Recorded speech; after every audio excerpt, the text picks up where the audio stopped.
I think one area where there's been sort of a lot of attention on Johnson & Johnson has been its COVID vaccine. I think in kind of the early days, there was a lot of hype around that, along with, of course, Pfizer and Moderna, and sort of wondering how that was going to maybe affect Johnson & Johnson's shares and its balance sheet. And then it sort of had these issues with, briefly in the spring, there were some concerns with the blood clots from the vaccine. And then there was some issues with its manufacturing partner that slowed production down, all of which has sort of been put in the past. But management's still forecasting about $2.5 billion in revenue from that vaccine this year, even though they're currently distributing it on a not-for-profit basis during the pandemic. So I wouldn't say that it's a reason to buy the company. I think, you know, its dividend, its steady growth history, strong demand for its products are really what make its business great. But I wouldn't count it out for that just yet. So that's I kind of definitely my take on it.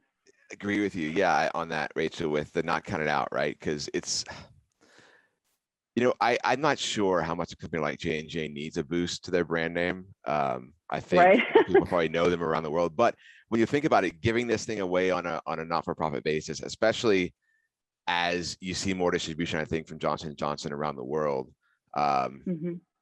in some of the lower income countries, because of it's easier to transport, it's easier to store, and it's only a one-shot regimen. I think that's just going to be an even bigger boost for them in terms of brand recognition.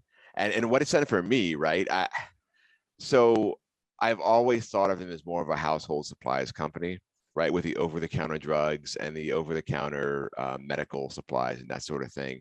But they are definitely playing the prescription drug space and the vaccination space. And this has kind of made me re-engage with that aspect of the business, right? It's very interesting. I think, was it Janssen Pharmaceuticals they acquired years ago to kind of do their whole like drug development? That's what that became. Yeah. So, and that's kind of a forgotten. I mean, when the average person thinks of Johnson & Johnson, you don't think about that aspect quite as much, right?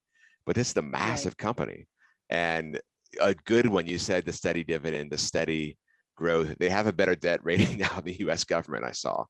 And I think it's only like one of two companies that has that distinction. So they are not going anywhere. I think it's a very solid company to anchor your portfolio with, I would suspect. One question I have for you, I don't know, you have thoughts on this. Do you see them becoming even more of a biotech company or drug manufacturer over time, especially with kind of this COVID vaccine boost they've gotten? Does that product mix change at all? Are they still going to be that kind of in-home medical company that we all know and love? Yeah, I think it's a little bit of both. I mean, I think obviously their sort of consumer health segment is what everyone really thinks of when they think of Johnson & Johnson. And I think that it's already such a giant in that area. I think it can continue to build on top of that. But I do also think that you're going to see a lot more of its expansion, specifically kind of in the pharmaceutical world.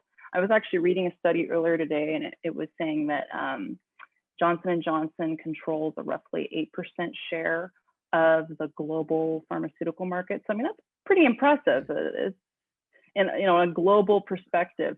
So I do think there's a lot of room for it to grow in there. I kind of see it continuing to grow both sides. I don't know that I'm necessarily seeing it focusing more on one than the other, but I do think it's actually that kind of diversification of its businesses that really make it also kind of such an attractive investment. Cool, thank you.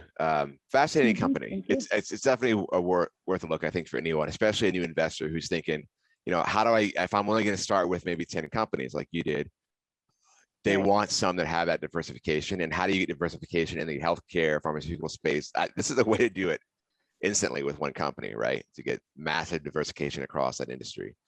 Absolutely. Definitely one worth considering.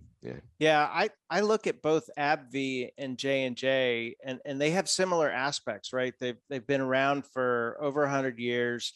You know, they have this massive portfolio. They know how to do R&D, and I think that some may discount as these, new, biotech startups are coming up, is that 100 years of experience of dealing with the FDA is a competitive advantage. you know.